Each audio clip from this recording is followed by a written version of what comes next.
Actually, no, wait, 4. There's a 4th. You have that little Star Wars movie coming out. And I genuinely did forget because I was excited about Jim Jarmusch and Stacey Burns. Yeah. This is an audience primarily of SAG actors, and I know I've asked you this before, but I actually don't remember. How did you get your SAG card? So you don't remember either, so. It was on a TV show called The Unusuals. I think that was the thing I got. It was with Jeremy Renner and Amber Tamblyn. Those were the 2 people in the scene that I had. Oh, it was just a scene? Yeah. I don't know why I assumed you were the lead. No. I was there for 1 day. I was petrified. Like I showed up, blacked out, woke up, and it was over. That was it. It was cool. Wow, that's so cool. Yeah. Was that your first time in front of the camera, or had you done commercials or anything? Or just mainly theater? Mostly done theater. Like I did like plays right when I graduated. That was my first television job. Wow, that's a good one actually to start on. Yeah. So I want to start at the beginning with the report. Before Scott's script find its way to you, what did you know, if anything, about Daniel and this 7,000-page report? Nothing. I didn't. I remembered it very peripherally, and I just assumed it was because of my own ignorance that I didn't follow it closely. But then when I met with Scott, he kind of said that it was almost kind of by design that it wasn't part of the conversation at large, because when the report came out, and I think it's referenced in the movie, that Senator Feinstein wasn't really someone who came from a school or thought that TV is part of, or advocating something in that way was part of her MO. So there wasn't really a talking head that advocated the things that were true about the report, but there were plenty of people that were willing to go in front, and Dan Jones as a Senate staffer couldn't be that talking head. Right. So there was a lot of people that were disproving the report and who were willing to go on TV specifically. Got a lot of print media coverage, but there wasn't a really visual reference that people could get behind that was explaining a condensed version of a more than 6,000-page document. So, do you think it would be different today? I mean, this movie is set in the fairly recent past, but would it be different today if it came out today? yeah. Do you think the talking heads would go on Fox News or? To disprove it, yeah. I don't know that the conditions would be different because the same people would have been involved. It's hard to say. Yeah. Because I felt guilty that I didn't know this story, and then the more I looked into it, the more I realized, like you said, that was by design. Yeah, and how much there are these things that are kind of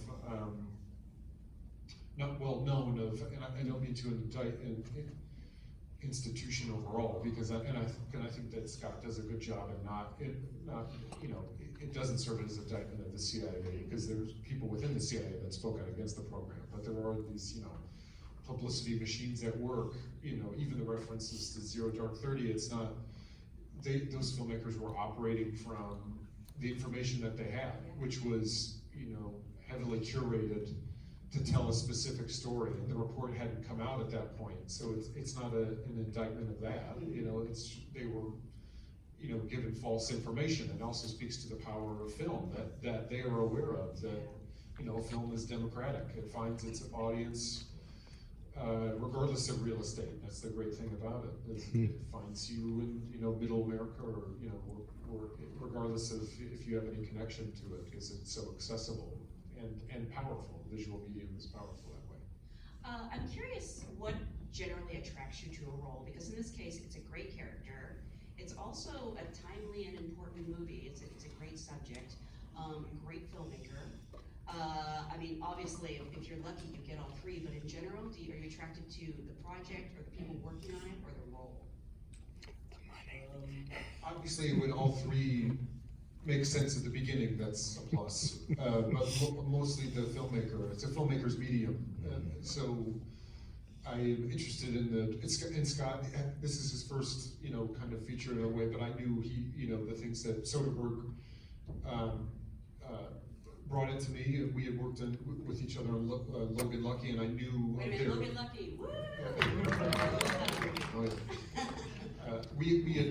I knew of the movies that they had done together. I knew of, and specifically The Informant. I thought was a really amazing movie that Scott wrote. So it's a filmmaker's medium. So you kind of want to work with, in my mind, really good filmmakers, and they're all different. So some of them can't even explain in a way from the text that you get the script. You know, sometimes it's not even clear to you, but you trust that, and they can't explain it, but we were talking about this actually just at dinner, that, you know, reading a film in a way is very much like reading the director, because they're pretty much synonymous with each other. So even if they can't articulate in a way that works for you, it's kind of your job to read between the lines and to read their personality in a way. You know, acting is a service industry, so I'm in service of the director and if they can't articulate it, I have to figure it out for myself. So even if I don't understand the script entirely, sometimes if I trust the filmmaker, I can kind of trust that maybe they'll get me to where it is, or they don't and it's a failure. I haven't seen that happen yet. No. With you, that is. Oh, no. I've definitely seen it happen. It's a lot. In addition to being an informative and important movie, it's also very entertaining. It's entertaining above all other things. And I've noticed that's something that you seem to have been able to combine in the past pretty effortlessly, or you make it look effortless, I should say, but something like BlacKkKlansman is incredibly entertaining while also addressing big issues. I mean, is that something that attracts you? Yeah, that's always a plus, but again, it's the filmmaker. Timeliness or things being timely or important never really, it's not so interesting to me. I think that if it's a well-made thing, then it'll always be timely. You know, so I don't think of, oh, it's relevant now. You're trying to hopefully build something that will always be relevant because hopefully it's well-made. You know, but as far as if it's funny or not or whatever, I don't think of that either. If you know, if it's that's what you kind of hope for. That's what I like in movies, but I don't try to think of the end result that way. And what sort of research did you take on to play Daniel? And what I really want to know is, did you read all 7,000 pages of the report? I did read the report. Well, not the full report. Oh, okay. No one can read the full report, or you get shot. Because it's still very correct. Yeah. No, but I read the report, which you can read on I mean, not to plug Amazon to sound like a company man, but you can't get it on Amazon. You can also rent The Dead Don't Die, starring Adam Driver. Right, on Amazon, right. Actually, I think Logan Lucky is on Prime. Is it? Amazon's great. What were we talking about? No. Did you read the report? Oh, yeah. Preparing to play Daniel. Yeah. I met with Dan. He was available a lot, a couple months leading up to this a shooting, and then while we were shooting, he was available on set. And he did this good thing where sometimes, you know, when you play real people, it's hard not to, you know, want to feel ownership of someone portraying you. But he was very great about, if anything else, being a great set designer. He really had to, you know, because he's been in these windowless rooms, and sometimes our, you know, TV movie version of what those were like, you know, he just added a level of, obviously, you know, authenticity to what it was we were doing. And if you meet Dan, he is a very, he has a sense of decorum, which I really liked. I mean, obviously he has a great, you know, incredible will, and you know, someone who's led by his morals. And in this instance, you know, has a faith in these institutions that he's grown to trust, and then over the course of our movie, maybe he's distrusting those institutions, but still puts faith in them, that he decides to do what he thinks is morally right and getting it out there. And all the reporting still isn't out there. But he knows that there's a decorum that he has to follow as a Senate staffer. He can't walk into a room and just bang on the desk and give his opinion. You know, there's a chain of command that he has to follow for a reason. So he has to, it all has to be fact, and his opinion about it is secondary to his job. And I really liked that part of it. We have to talk about this amazing cast, because this is a huge ensemble and it is beautifully cast. starting with Annette Bening. Yeah. At what point did you know she was going to be playing Feinstein? I can't remember. I met with Scott, and I think a few weeks later I found out that she was gonna do it. It's eerie too, how much she listens to them. Oh yeah. Have you ever worked with someone she totally disappeared in the way when we were shooting, and even in between, she's like a very seamless, effortless way of just kind of going into character and going out of character. There's no, ceremony with fire where she's dancing around transition system. It's just very effortless, and not that that's something that I've seen before. Jeremy Renner. No, she was very, and to the point that I very much forgot that it was her. She really, and I hadn't had that experience before. It's eerie because we all know and love Annette Bening, and the fact that she's able to disappear is fascinating. Well, I guess I have had that experience before, but never actually in that way. I guess she was just for as long, I should say. But she's one of the great actors alive. Yeah. I mean, this might be silly because you've worked with so many amazing filmmakers and artists, but do you ever have moments when you're in a scene with someone and you kind of like geek out that you're acting opposite Annette Bening? No, because I don't feel that. I think I probably do, but I'm good at denying what's happening. That's great. Because it doesn't serve the thing overall. Like the minute you start realizing it's Annette Bening, grifters and all then suddenly you forget what it is you're doing, and it doesn't really serve the thing you're doing. They just become creep. Well, obviously you worked with Bill Murray this year. Oh yeah. And I think I would just lose all sense of speech. Yeah, but he's also someone who, he whatever idea you have, he pulls apart pretty quickly. Yeah. He's a very approachable, the illusion or character that you've made him to be, he is that, but that goes away. I mean, I've never actually worked with someone who's, you come in with such an idea and project on them all of your baggage or what you assume that they're going to be like, that has actually lived up to it. He's someone who practices being in the moment, and it's not a gimmick or something it's something that he exercises and works on every day, and that's what makes him a really captivating person to watch, is that you can tell he's nowhere else, and that philosophy has worked its way into how he moves around the world. His car breaks down, the next thing you know, like 2 days later, he's living with the people in the house that he broke down in front of him. I'm exaggerating the living part, but his car broke down when we were shooting, and then he went into this house and then stayed there for a couple hours, and then wound up in Woodstock, and you just never know where you're gonna see him. Yeah, we would shoot things, and he would in the car, and he would just take off. And we got lost, and we didn't have our phones, and he has a good way of being alive. What did end up being the most challenging part of making this film? I would think just the language itself might be hard to wrap yourself around, but it does a very good job of telling a story that could be complicated in a way that I think we can all access and understand.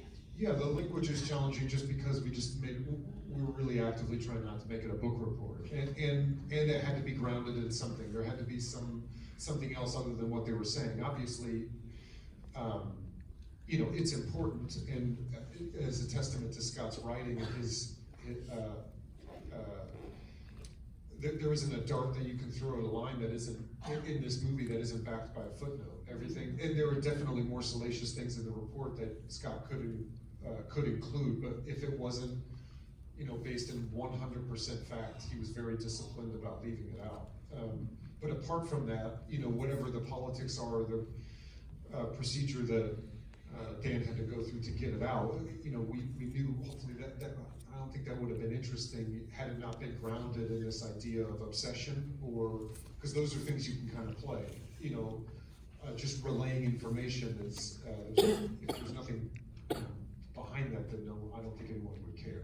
Yeah, and I'm so moved by the scenes of his frustration, Right. where he's trying to articulate why isn't somebody doing something, and like, I actually felt that, I kind of had to step away for a second, because I felt that so strongly. Oh, good. Yes, and it feels so resonant. I actually want to take a couple quick questions from the audience. If you have a question, just raise your hand. We'll start right there, smack dab in the middle. Yes.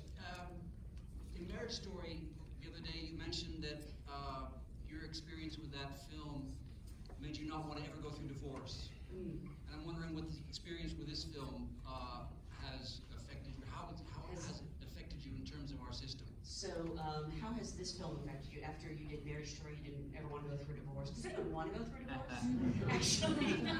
I maybe never want to be a Senate staffer. Yeah. What did I maybe want to do? You know, I don't know. It's. I don't want to go through a divorce. I don't know. I'm not really good at learning things from movies right away. I usually like something will crop up later that I hadn't thought of at the time we were doing it. The one thing that it reminded me of is that, and again, I think it's a testament to Scott's script is not being an indictment of institutions overall. That I don't think this movie is an indictment of the CIA. It's really a question of leadership and accountability. A few people in position of making choices on behalf of a large group of people where there's no accountability, that I thought was interesting and a good reminder. Obviously, there were people, as you see in the movie, within the CIA who spoke out against the program, and how that can get so, like if you had any one of our jobs where the consequence of you doing your job bad is someone dies, you'd get fired, I would imagine. But to know that no one got fired, if anything, that they were promoted, is it's a hard concept to wrap your head around, you know. But again, those are the kind of details that the movie is about. It's not really actionable things you can play. So I didn't really think about that when we were making it. It was more, I was interested in playing a character who had such a incredible will that you kind of hope is in a basement somewhere, especially in a position in government. Not really aided by anything else, following a moral compass, you know, as opposed to, you know, what his opinion or feeling is. Let's take, sure, we'll take one right down here. Sorry, Simplify. Hoorah. I love this, how taking a stand against injustice. What was it that drove him to basically persevere to do this by reading 7,000 pages? What was it? What do you think? How did Based Daniel on how you, persevere? by conversations, what was it that kept him going? How did Daniel persevere after all these years and pages, frankly? Yeah, again, he started the report and didn't really know that it was gonna be as long as it was gonna be, so there is that. But to continue under those circumstances, I think it, again, is a testament to his, you know, work ethic, his belief in a system that he, you know, was raised to put incredible faith in, that he still has incredible faith in, you know, that it's really about Dan's character that I think